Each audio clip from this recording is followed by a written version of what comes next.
Hi friends, जय जगन्नाथ, जय राधे समस्त को मोर नमस्कार। आज मो नुआ ब्लॉग आपण समस्त को स्वागत। तो आज फ्रेंड्स नाम रत्न गीतार एकादश अध्याय के गायमा। तो चलुन सुनमा। बृहत् नाम रत्न गीता।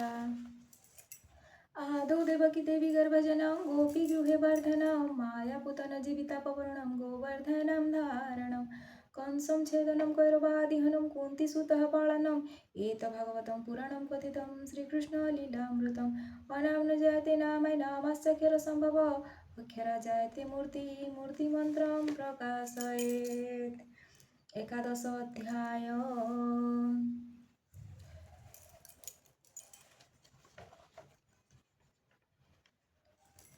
অশেষ পারি দিয়ে অগাধ সিন্ধু জল বিশেষ খোজিলে আউ নাহি স্থଳ কূଳ খেলারে বাহিলে কি শপথ সিন্ধু সুখে রবির কিরণ কাহি করপত্র লুচে পাদরে মাপিলে কি ব্রহ্মাণ্ড হোয়ে কଳି পিম্পুড়ির বলে কি পর্বত হোয়ে টাଳି লেখিলে ন সরই কহিলে অন্ত নাহি অশেষ ব্রহ্মাণ্ডরে বিষয় ଅଛି যহি কোটি কোটি ব্রহ্মা যহু ন পাইলে লেশ ମାନବ ହୋଇଣ ବା କହିବି ମୁଁ କିସ ଜଗନ୍ନାଥଙ୍କର ମତେ ଅନୁଗ୍ରହ ଯାହା କଣ୍ଠ ତଟେ ବସି କହି ଦେଉଥାନ୍ତି ତାହା ଯେଉଁ ଗ୍ରନ୍ଥ ଶାସ୍ତ୍ରର ପ୍ରସ୍ତାବ ଯେଉଁଠାରେ ହୋଇଲା ନୋହିଲା ବୋଲି ତାଙ୍କ ମୁଖେ ପଶେ ମୁଁ ଯେବେ ଲାଜ ପାଇବି ସେହି ଲାଜ ପାନ୍ତି ତେଣୁ ମୋର କୌଣସି କଥାକୁ ନାହିଁ ଭ୍ରାନ୍ତି ଶ୍ରୀମୁଖରେ ଆଜ୍ଞା ମତେ ଦେଉଛନ୍ତି ହରି ହୋଇଲା ନୋହିଲା ମତେ ସବୁ ପଦ ସରି କଦଳୀ ପଟରେ ଯେହ୍ନେ ଗୁନ୍ଥି ଗୁଭା ଫୁଲ ନାମ ଯହିଁ ମିଶିବଟି ସେ ଶାସ୍ତ୍ର ମୂଲ୍ୟ ସନ୍ଥ ଜନମାନଙ୍କର ଚରଣରେ ମୋର ସେବା ନାମ ଥିଲା ଶାସ୍ତ୍ରକୁ ଯେ ନିନ୍ଦା ନ କରିବା ପାଦ ପଦ୍ମ ମହିମା ଯେ ଲେଖିଅଛି ଯେତେ ନିନ୍ଦିଲେ ପାଇବୁ ପାପ କହୁଅଛି ତୋତେ ମାୟାମୟ ସଂସାର ଏ ଅନିତ୍ୟ ଯାତନା ବେଦ ବ୍ରହ୍ମା ସହିତେ ହୁଅନ୍ତି ଯହିଁ ବଣା ରକତ ମାଂସ ଏ ଦେହ କେତେ ଦିନ ଥିବ ଜୀବନ ବିଜୁଳି ପ୍ରାୟ କହୁଁ କହୁଁ ଯିବ ପାପ ପୁଣ୍ୟ ଘେନିଣ ଏ ମାୟା ମୋହ ଦେହି ଭଲ ମନ୍ଦ ଦୁଇ କଥା ଥାଇ ଏକା ରହି ଧନ ଜନ ପଦାର୍ଥ ଯେ କେହି ନୁହେଁ ଲେଖା ପ୍ରାଣ ଯିବା ବେଳେ ଏକା ହରି ନାମ ସଖା ଏକଥାକୁ ସୁଜନେ ପାଇବେ ମନେ ତାପ ଅହଙ୍କାର ବହିଲେ ପାଇବ ମହାପାପ ଦୁଷ୍ଟ ଜନ ମାନଙ୍କର ନ ଯାଇ ମୁଁ ପାଶ ନାମ ରତ୍ନ ଗୀତାରେ ଭଣିଲେ କୃଷ୍ଣ ଦାସ ଅର୍ଜୁନ ବୋଇଲେ ପ୍ରଭୁ ହୁଅ ସାବଧାନ ବ୍ୟାସ ମୁନି ମଠ କଥା ଶୁଣିଲି ମୁଁ କନ ଶାସ୍ତ୍ରର ପଥରେ ମତେ ଭଲ କରି ଭେଟା କହୁଁ କହୁଁ ରହିଲା ସେଡ଼େ କଥା ଗୋଟା ଶ୍ରୀହରି ବୋଇଲେ ପାର୍ଥ ଦେବା ତତେ କହି ମୁନିଙ୍କ ମଠରେ ଯେ ରହିଲ ତିନି ଭାଇ ବିଶ୍ୱକୂଟ ଆଶ୍ରମ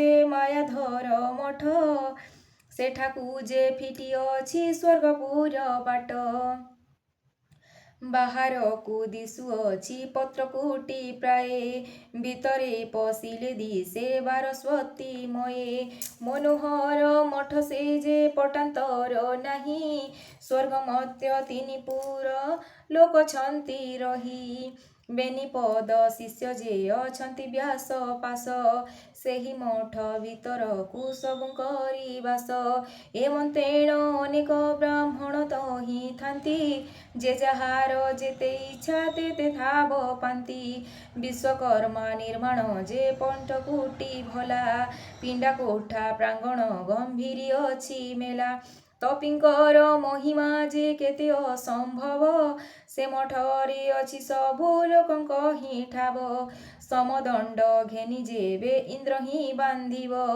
ସେହି ମଠ ମଧ୍ୟ ଏକା କୋଣ ହେ ରହିବ अछि नाही बोली तहि न पारिब चिन्ति लिख प्राय होइन से मठ कोणे थान्ति मठ द्वारे कामधेनु अछई पहुडी पाणी कुण्ठे छामुरे तीरण नाडे बाडी देखि करी तिनी भाइ होइलु हरस मुनिଙ୍କୁ बोइल तुम्भे ଶୁଣ ବ୍ରହ୍ମ ଶିଷ୍ୟ ଯେଉଁ ପତ୍ର ଘରୁ ତୁମ୍ଭେ କରିଅଛ ଋଷି ବାହାରକୁ ଚାହିଁଲେ ଅଳପ ପ୍ରାୟ ଦିଶି ଭିତରେ ଯେ ଖଟିଅଛି 12 ପୁର ଧନ୍ୟ ଧନ୍ୟ ମହିମା ତୁମ୍ଭର ମୁନିବର ବ୍ୟାସ ବୋଇଲେ କି କହିବଇ ତତେ ତୁମ୍ଭର ପ୍ରସାଦେ ସବୁ ଖଟିଅଛି ମତେ ଅମୃତ ମୋଣହି ଯେ ହୋଇଲା ସିପାଗ ଏବେ ସବୁ ମୋଣହି କରିବା ଚାଲ ବେଗ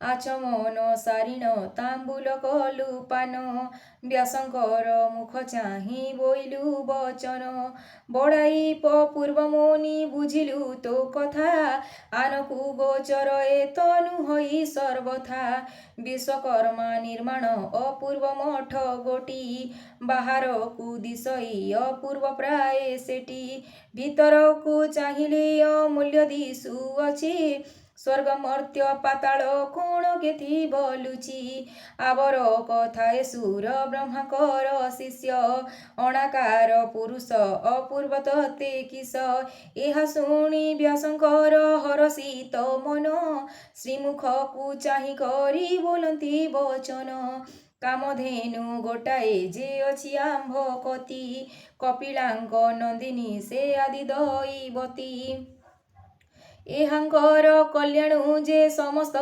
ପ୍ରକାଶ ଏହାଙ୍କର ପ୍ରସାଦେ ଅପୂର୍ବ ମତେ କିସ କଲ୍ୟାଣ ମାତ୍ରକେ ସମସ୍ତ करे जात ब्रह्म प्रलय कला से ଏହା କର ମାତ୍ର କପିଳାଙ୍କର ବସ୍ତାଏ 64 ନନ୍ଦିନୀ ତପସିଦ୍ଧ ହୋଇଲେ ଗୋଟିଏ ପାନ୍ତି ମୁନି ଯେଉଁ ମୁନି ତପେ ସିଦ୍ଧ ନ କରନ୍ତି ତନୁ ତାହାକୁ ପ୍ରାପଦ ଯେନୁ ହୋଇ କାମଧେନୁ ତପସିଦ୍ଧ ହୋଇଲା ଆମ୍ଭର ଯେଣୁ ବାଚି ତେଣୁ କରି ଗୋମାତା ଆମ୍ଭଙ୍କୁ ଦେଲେ ଯାଚି କାମଧେନୁ ମୁହ ଚାହିଁ ବାଞ୍ଛା କରୁ ଯାହା ସୁମରିବା ମାତ୍ରକ ପ୍ରାପତ ହୁଏ ତାହା ଏହାଙ୍କର ପ୍ରସାଦେ ଆମ୍ଭର ନାହିଁ ହାନି ଋଷିଗଣ ମାନଙ୍କୁ ଏ ଅନବସ୍ତ୍ର ଦାନି ବ୍ୟାସଙ୍କ ବଚନେ ଆମ୍ଭେ ଆଜ୍ଞା ଦେଲୁ ପାର୍ଥ ଏହି ଦେହ ତପସିଦ୍ଧ କଲ ବ୍ରହ୍ମସୁତ ତୁମ୍ଭର ଘରେ ଅନ୍ନ ଭୁଞ୍ଜିଲୁ ତିନି ଭ୍ରାତ ଆମ୍ଭର ଜୀବନ ମୁନି ହୋଇଲା ମୁକତ ଏସନକ ବିଚାର କରନ୍ତେ ଆମ୍ଭେ ବସି ମହାମୁନି ନାରଦ ପ୍ରବେଶ ହେଲେ ଆସି ମନ ପବନ ଦଣ୍ଡ ଆରୋହୀ ମୁନି ବର ପ୍ରବେଶ ହୋଇଲେ ଆସି ମୁନିଙ୍କ ଛାମୁର ମୁନିଙ୍କୁ ଦେଖିଣ ବ୍ୟାସେ ଆସନ ନ ଛାଡ଼ି ଶତଦଣ୍ଡବତ କଲେ ପାଦ ତଳେ ପଡ଼ି ଶିଷ୍ୟମାନେ ଯେତେକ ବ୍ୟାସଙ୍କ ପାଦେ ଥିଲେ ଯେ ଯାହାର ଅନୁରୂପେ ମାନ୍ୟ ଧର୍ମ କଲେ ତାହା ଦେଖି କରି ଆମ୍ଭେ ଉଠି ଦାତିକାର ନାରଦ ଋଷିଙ୍କ ପାଦେ କଲୁ ନମସ୍କାର ସନ୍ତୋଷ ହୋଇଣ ଋଷି କଲେ ଯେ କଲ୍ୟାଣ ଯେ ତୁମ୍ଭର ମନୋବାଞ୍ଛା ସିଦ୍ଧ ହେଉ ପୁଣ ମନ୍ତ୍ରମଣି ପାଦୁକା ଯେ ଦେଲେ ତପଶାଳୀ ବୋଇଲେ ଏହା ତୁମ୍ଭେ ସମ୍ଭାଳ ଯତ୍ନ କରି ଏହି ମଣି ରତ୍ନ ଥିଲେ ସବୁ କାର୍ଯ୍ୟ ପାଇ ଲକ୍ଷେ ଜୁଣ ପଥ ଏକା ନିମିଷକେ ଯାଇ ଏ ମଣି ରତ୍ନକୁ ତୁମ୍ଭେ করে ଧରିଥିବ ଅବନ୍ତିପୁରକୁ ଏକ ନିମିଷକେ ଯିବ ଏତେ କହି ନାରଦ ଯେ ରତ୍ନମୁଣି ଦେଇ ମନଦଣ୍ଡ ଚଢ଼ିଗଲେ ଅନ୍ତର୍ଧାନ ହୋଇ ମଣିରତ୍ନ ପାଇ ମନ ହୋଇଲା ହରସ ସେଦିନ ରହିଲୁ ତହିଁ ରାତ୍ର କବିବଶ ପ୍ରଭାତେ ଚଲିଲୁ ବ୍ୟାସଙ୍କର ଆଗେ କହି ଏକ ମନ ହୋଇଅଛୁ ଆମ୍ଭେ ତିନି ଭାଇ ଏ ମନ୍ତ୍ରମଣି ସୁମରି ଗଲୁ ଅତି ବେଗେ ନିମିଷକେ ମିଳିଲୁ ଅବନ୍ତିପୁର ଲାଗେ। ବେଳ 3 ଘଡ଼ି ମଧ୍ୟରେ ହୋଇଲୁ ପ୍ରବେଶ। ନଦୀରେ ପଶି ସାହାନ କଲୁ 3 ଷ୍ଟେସ। ଆପଣାର ନିଜ ରୂପ ଗୁପ୍ତରେ ଥୋଇ ବ୍ରାହ୍ମଣ ଶାସନରେ ପଶିଲୁ ବେଗେ ଯାଇ। ମେଢ଼ ମଣ୍ଡପ ଜଗତି ପୁଷ୍କରିଣୀ ତୋଟା ବହୁତ କାଳ ପୁରୁଣା ଶାସନ ସେ ଗୋଟା। ଯେତେ ବ୍ରାହ୍ମଣ ତହିଁରେ କରିଛନ୍ତି ଘର ବେଦଶାସ୍ତ୍ରେ ନିର୍ଜିତ ସମସ୍ତେ ଧନେଶ୍ୱର। 52 ବଣିଜାର ହାଟୁଆ ନାନା ଜାତି ଶାସନକୁ ବେଢ଼ିଣ ଅଛନ୍ତି ଚଉକତି। ସେ ନଗର ଭିତରେ ପଶିଲୁ 3 ଭାଇ ଗୁପ୍ତେଣ ଅଛୁ ସେ ସାମାନ୍ୟ ରୂପ ହୋଇ। ଲେଖନ୍ତେଣ ବୟସ ଯେ 9 ଯେ ବରଷ ବାଳୁତ ଛନ୍ଦେଣ ପିନ୍ଧି ଅଛୁ ଝିନ ବାସ। ସଧୀରେ ଧୀରେ ଆମ୍ଭେ ଗମନ ଯେ କଲୁ ଖଣ୍ଡଦୁରୁ ଶାନ୍ତିପନି ପଣ୍ଡାଙ୍କୁ ଦେଖିଲୁ। ନମସ୍କାର କରିଣ ହୋଇଲୁ ତହିଁ ଉଭା ଗୁରୁଙ୍କ ନଗର ଯେ ଦିଶଇ ମହାଶୋଭା। ଚାଟଶାଳୀ ଭିତରେ ଯେ ଚାଟେ ପଢ଼ୁଥିଲେ ଆମ୍ଭଙ୍କୁ ଦେଖିବା ପାଇଁ ସମସ୍ତେ ଅଇଲେ। 3 ଭାଇଙ୍କର ରୂପ ଦେଖିଲେ ନୟନେ ଅପୂର୍ବ ପ୍ରାୟକ କରି ବିଚାରିଲେ ମନେ। କେ ବୋଇଲେ ସୁନ୍ଦର ମୂରତି ଏହୁ 3 ବ୍ରହ୍ମା ଶିବ ଶିବ କି ବୋଇଲେ କି ଦେହ ଘେନି। ଇନ୍ଦ୍ର ଚନ୍ଦ୍ର କୁବେର କି ଜଳଧି ବରୁଣ ପବନ ଦେବତା କିଏ ଦିନକର ପୁଣ। ଅତି ସୁକୁମାର ଏ ସୁନ୍ଦର ଦିବ୍ୟ ବପୁ କୋଟି କାମ ଦେବ କିଏ ସଦାଶିବ ରିପୁ। ଶାନ୍ତିପନି ପଣ୍ଡାଙ୍କୁ ଦେଖିଣ 3 ଭାଇ କରପତ୍ର ଯୋଡ଼ିଣ ଛାମୁରେ ଉଭା ହୋଇ। ଏକବେଳେ 3 ଭାଇ ଓଳକିଲୁ ଯହୁଁ ଗୁରୁ ପଚାରିଲେ ତୁମ୍ଭେ ଆସିଅଛ କାହୁଁ। କେଉଁ କାର୍ଯ୍ୟ ଅଇଲ ଯେ କେଉଁ ଦେଶେ ଘର କେ ତୁମ୍ଭର ବନ୍ଧୁବର୍ଗ ଜନନୀ ପିଅର। 3 ହେ ଯେ ଆସିଅଛ ନାମ ତୁମ୍ଭ କି କି କେବଳ କାରଣେ ତୁମ୍ଭେ ଅଇଲ ଏଥିକି।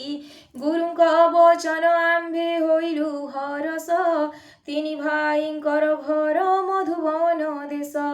ଯଦୁବଂଶ ତିଳକ ପବିତ୍ର ଶୁଦ୍ଧ ଜାତି ବସୁଦେବ ପୁତ୍ର ଆମ୍ଭେ ଉଗ୍ରସେନ ନାତି। ଏ ଆମ୍ଭର ଜ୍ୟେଷ୍ଠ ଭାଇ ନାମ ଦେବହଳି ଆମ୍ଭର ଯେ ନାମ ଦାମୋଦର ବନମାଳୀ।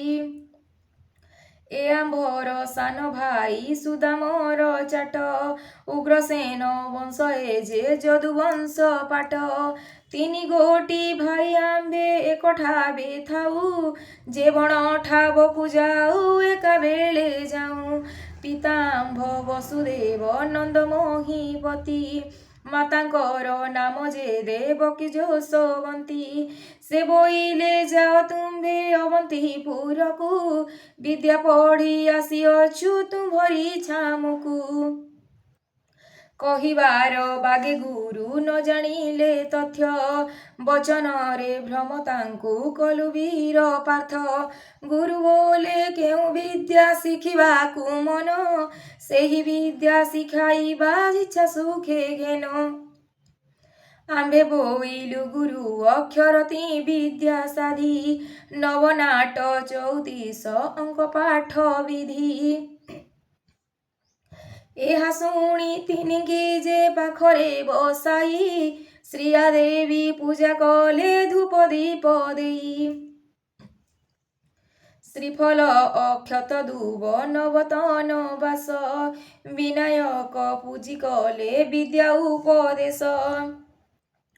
ପୂର୍ବମୁଖ ହୋଇଣ ବସିଲୁ 3 ଭାଇ ଶିରଫଳା ଅକ୍ଷର ପ୍ରଥମେ ଦେଲେ କହି। ସିଦ୍ଧିରସ୍ତୁ ବୋଲିଣ ଅକ୍ଷର ଗୋଟା 4 କହିବା ମାତ୍ରକେ ସା ଶିଖିଲୁ ବ୍ୟଗ୍ର ଗତି।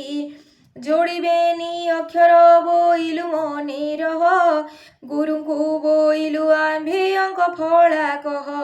ଅଙ୍କ ଅଙ୍କ ଅସ୍ପଫଳା ଲେଖିଦେଲେ ଠିକେ କହୁଁ କହୁଁ ଶିଖିଲୁ ସତର ଫଳା ଯାକେ ଗୁରୁଏ ବୋଇଲେ ବାବୁ ବତାଇବ ଦେଖି ବାର ମାତ୍ରା ସହିତେ ଦଣ୍ଡକେ ଗଲୁ ଶିଖି ଅଙ୍କ ଶଙ୍ଖ ନା ତାଜେ ପଙ୍କେ ଦେଲୁ କହି କହିବା ମାତ୍ରକେ ତା ଶିଖିଲୁ ବେନି ଭାଇ ଖନ୍ଦା ପଣି କିଆ ହରି ଗୁଣ ପାଠ ଭେଦି ଶୋଧି କଡ଼ା ଫେଡ଼ା ମିଶା କ୍ରୟ ବିକ୍ରି ଆଦି ନଳ ଯେ ମାଢ଼ର ସନ୍ଧି ଜ୍ୟୋତିଷ ବାଟ ଏକାଦିନ ଭିତରେ ଶିଖିଲୁ ଏତେ ପାଠ ଶାସ୍ତ୍ରରେ ନିପିଣ ଯେ ହୋଇଲୁ ଯଥା ବିଧି ଅସାଧନ ବିଦ୍ୟମାନ ପଢ଼ି କଲୁ ସିଦ୍ଧି ଦୀର୍ଘ ସ୍ୱପୃତ ଆଦି ସର୍ବବର୍ଣ୍ଣ ମାନ ଦନ୍ତ ତାଲବ୍ୟ ମୂର୍ଧନ୍ୟ ଯେ ଯାହାର ବର୍ଣ୍ଣ ସ୍ଥାନ ପଞ୍ଚା ଅସକ୍ଷର ପଞ୍ଚବର୍ଣ୍ଣ ଭେଦ ଆଦି ବେନି ଦିନ ଭିତରେ ସମସ୍ତ କଲୁ ସିଦ୍ଧି ଏଥୁ ଅନନ୍ତରେ ଯେ ଆଦିତ୍ୟ ଅସ୍ତ ଗଲା ସେଦିନ ଯେତେକ ଶିକ୍ଷା ତେତେକ ରହିଲା ରଜନୀ ପ୍ରବେଶରେ ଭୋଜନ ବିଧି ସାରି ପଲ୍ୟଙ୍କରେ ପହୁଡ଼ିଲୁ ଅଙ୍ଗେ ନିଦ୍ରା ଘାରି ନିଶି ଅବଶେଷରେ ଯେ ନିଦ୍ରା ଭାଙ୍ଗି ଗଲା ଶଙ୍ଖ ଧ୍ୱନି ସ୍ଫୁରିଲା ଯେ କୋକିଳ ଡାକିଲା କାମପାଳ ସୁରଥକୁ ସଙ୍ଗେ ଘେନି ଯାଇ ଚାଟଶାଳୀ ଭିତରେ ବସିଲୁ ସ୍ଥାନ ମାଡ଼ି ହସ୍ତରେ ଲେଖନ ପତ୍ର ଆରସ୍ତ ହସ୍ତେ ଖଡ଼ି ଶ୍ରିୟା ଦେବୀ ଲେଖି ତହିଁ ନମସ୍କାର କଲୁ ଆଉ ପାଠ ଦିଅ ବୋଲି ଗୁରୁଙ୍କୁ କହିଲୁ ଗୁରୁ ବୋଲେ ଖଡ଼ି ଧରି ଭୂମିରେଣ ଲେଖ ଜ୍ୟୋତିଷ ବିଦ୍ୟା ଏବେ ତିନି ଭାଇ ଶିଖ 27 ନକ୍ଷତ୍ର ଯେ 7 ବାର ଆଦି ଯୋଗ ଲଗ୍ନ କରଣେ ଯେ ନବଗ୍ରହ ଭେଦି ଚନ୍ଦ୍ର ସୂର୍ଯ୍ୟ ମଣ୍ଡଳ ଭେଦିଲୁ ଦିବ୍ୟ ପାଠ ନବଦୀପିକାଦି 84 ମନ୍ତ୍ର ପାଠ ସାରା ଭୋଳି ସହିତେ ଅବର ଧର୍ମ ଯାତ୍ରା ବନ୍ଦାପନା ମଙ୍ଗଳ ବିବିଧ ବିଧି ଯାତ୍ରା ଜାରଣ ମାରଣ ଖଡ଼ି ଯେତେ ବିଦ୍ୟା ଠିକେ ଜ୍ୟୋତିଷ ବିଦ୍ୟା ସାଧିଲୁ ଏକାଧିକ ଦିବସ୍ତକେ 3 ଦିନ ଭିତରେ ଶିଖିଲୁ 3 ପାଠ ଦେଖି କରି ଆଶ୍ଚର୍ଯ୍ୟ ହୋଇଲେ ସର୍ବଚାଟ ଗୁରୁଙ୍କ ମୁଖ ଚାହିଁ ବୋଇଲୁ 3 ଭାଇ ଆଉ କି ବିଦ୍ୟା ଅଛି କହିବା ଗୋସାଇଁ ଶୁଣି କରି ଶାନ୍ତିପନି ମନେ ମହାତୋଷ ଉତ୍ତମ ବିଦ୍ୟା ଯେ ଆଣି କଲେ ପରବେଶ ସ୍ୱର୍ଗରେ ଦେବତାମାନେ ଯେଉଁ ବିଦ୍ୟା କହି ଦଣ୍ଡକ ଭିତରେ ତା ଶିଖିଲୁ 3 ଭାଇ ଶାସ୍ତ୍ର ଶସ୍ତ୍ର ମୂଳେ ଯେତେ ଧନୁର୍ବିଦ୍ୟା ଆଦି ଅଷ୍ଟାଦଶ ପୁରାଣ ସମସ୍ତ କଲୁ ସିଦ୍ଧି ଯନ୍ତ୍ରତନ୍ତ୍ର କଟୁଣି ଆବର ମନ୍ତ୍ର ମାନ ଆବର ସଙ୍ଗୀତ ବିଦ୍ୟା ଶିଖିଲୁ ଏମାନ ରାଗ ତାଳ ବିଦ୍ୟା ଗୀତ ତାନ ଶିକ୍ଷା ମାନ ଶିଖିଲୁ ଏମାନ ହୋଇ ଅତି ସାବଧାନ ଚିତ୍ର ବିଦ୍ୟା ନୃତ୍ୟ ବିଦ୍ୟା ପୂତ ବିଦ୍ୟା ମୂଳେ ନାଗର ବିଦ୍ୟା ଶିଖି ସାଧନ କଲୁ ଠୁଲେ ହରଣ ଗୁଣନ ବିଦ୍ୟା ଏକୁ ଏକ ବଳି କାଣ୍ଡ ଖଣ୍ଡା ଚାରଣ ଆମର ମନ୍ତ୍ର ଧୂଳି ଭୂତ ଯେ ଭବିଷ୍ୟ ଆଦି ବର୍ତ୍ତମାନ ଯଥା ସତ ସହିତେ ଶୋଧିଲୁ ସବୁ ଏହି କଥା କାଟକୁଟ ଅଙ୍ଗାଙ୍ଗ ଆବର ବିଦ୍ୟାମାନ କଜଳ ଧାରଣ ବିଦ୍ୟା ତରଣଙ୍ଗମାନ 3 ପୁର ଭିତରେ ଯେତେକ ବିଦ୍ୟା ଥିଲା 3 ଭାଇଙ୍କ ଗର୍ଭରେ ସମସ୍ତ ରହିଲା ଶିଷ୍ୟଙ୍କର ବିଚକ୍ଷଣ ଦେଖି ଶାନ୍ତିପନି ବିଚାରି ବୋଇଲେ ଆମ୍ଭ ଜୀବନ ହିଁ ଧନୀ ଅନେକ ଚାଟକୁ ପାଠ ପଢ଼ାଇଲି ମୁହିଁ ଏମନ୍ତ ସମର୍ଥ ଚାଟ ଦେଖିଲି ତ ନାହିଁ କିବା ବୃହସ୍ପତି ଅବା କିବା ବାଲଶିଲ୍ୟ, ଜାଣି ନ ପାରିଲି ଏ କେବଳ ଦେବ ବଳା। ପାର୍ବତୀଙ୍କ ନନ୍ଦନ କି ଦେବ ଗଣପତି, ପୁରୁଷ ରୂପେ ଅଇଲେ କିବା ବୃହସ୍ପତି, କିବା ଇନ୍ଦ୍ର ଚନ୍ଦ୍ର ହୁଏ ନାଶକର ରାଜେ, ମୂର୍ତ୍ତି ମନ୍ତ୍ର ହୋଇକି ଈଶ୍ୱର କଲେ ବିଜେ। କିଅବା ଜଳଧି ତଟ ଏହୁ ନ ପୋଷାଇ, ବାସୁକି ଆସିଛି ଅବା ମାୟା ରୂପ ହୋଇ, କିଅବା ଏ ବାସୁଦେବ ବ୍ରହ୍ମାଣ୍ଡର ପତି, ମାୟା ରୂପ ଧରିକି ଅଇଲେ ଧନପତି। କିଅବା ଦେବତା ଏ କପଟ ଦେହବନ୍ତ, ଗୋଚର ନୋହିଲା ମୋତେ ଏଥିର ତଦନ୍ତ। ଶପଥ ସମୁଦ୍ର ପ୍ରାୟ ତାହାଙ୍କର ବୁଦ୍ଧି, କେତେ ଦିନ ଭିତରେ ଏତେକ ବିଦ୍ୟା ସାଧି। ଯେଉଁ ବିଦ୍ୟା ଏମାନେ ଶିଖିଲେ ଦେହ ବହି, ଏକ ବିଦ୍ୟା ସହସ୍ରେ ବରଷେ ଶିଖି ନୋହି। ଏମନ୍ତ ବିଚାରିଣ କହନ୍ତି ଶାନ୍ତିପନି, ଘରକୁ ଅଇଲେ ଯେ ଆମ୍ଭଙ୍କୁ ସଙ୍ଗେ ଘେନି। ଲୋଟଣା ଚନ୍ଦରେ ଆମ୍ଭେ ବାନ୍ଧି ହେଲୁ ବାଳ, ଶ୍ରିୟା ଦେବୀ ପୋଛିଛି ତା ଘେନିଲୁ ସକଳ। ଶ୍ରବଣେ ହେମକୁଣ୍ଡ ଗଳେ ହେମଗଣ୍ଠି, ଉତ୍ତମ ବର୍ତ୍ତୁଲ ଖଡ଼ି ଖୋଜିଅଛୁ ଅଣ୍ଟି। ଉତ୍ତମ ଅର୍ଜନ ଭୁଞ୍ଜିଲୁ ଗୁରୁଙ୍କର ଘରେ, ଷଡ଼ରତ୍ନ ଭୋଜନ ଯେ ବିବିଧ ପ୍ରକାରେ। ବଚନେ ଯେ ଭ୍ରମ ତାଙ୍କୁ କରିଅଛୁ ପାଣି, ଯେଣୁ କରି ଶାନ୍ତିପନି ନ ପାରିଲେ ଜାଣି। ଏଥୁ ଅନନ୍ତରେ ତୁହ ଶୁଣ ଫାଲ୍ଗୁନି, ବିଦ୍ୟାରେ ପରୀକ୍ଷା ଯେ ଘେନିଲେ ଶାନ୍ତିପନି। ବୋଇଲେ ଅନେକ ଆମ୍ଭେ ପଢ଼ାଇଛୁ ଚାଟ, ଏଡ଼େ ବୋଲି କରି କହି ନ ଶିଖିଲେ ପାଠ। ଭୂତ ଯେ ଭବିଷ୍ୟ ବର୍ତ୍ତମାନ ଯଥା ବିଧି, ତିନି ଦିନ ଭିତରେ ସମସ୍ତ କଲି ସିଦ୍ଧି।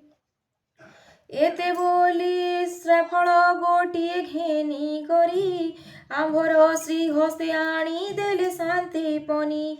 ବୋଇଲେ ତୁମ୍ଭଙ୍କୁ ବାବୁ ଦେବୁ ଅବା କିସ, ଆଜିଠାରୁ ଆମ୍ଭର ହୋଇଲ ନିଜ ଶିଷ୍ୟ। ସର୍ବଶୁଭେ ଆପଣା ପୁରକୁ ବେଗେ ଯାଅ, ନୋହିଲେ ରହିବ ଯେବେ ଆମ୍ଭ ଘରେ ଥାଅ।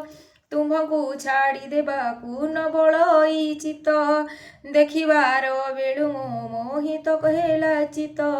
ତେଣୁ କରି ତୁମ୍ଭଙ୍କୁ ଛାଡ଼ିବା ନୁହେଁ ମନ, ଏ ମୋହର ଘରେ ବାବୁ ଥାଅ କିଛି ଦିନ।